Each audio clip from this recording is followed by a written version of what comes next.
Әжетханаға жалаңбас кірме. Бірде 4 шадиярдың бірі, Әубәкір дәретханаға кірсе, бұрышта қолында құрығы бар ібіліс отыр екен.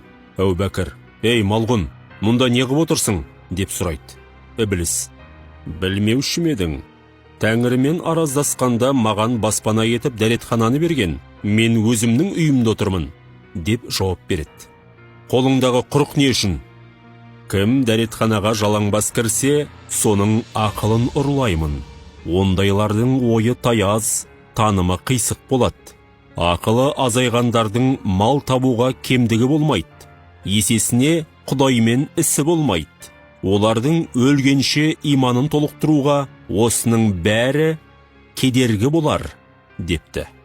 Осы оқиғадан соң Әубәкір дәретханаға жалаңбас кірмеу жөнінде ел арасында үгіт насихат жүргізіпті деседі.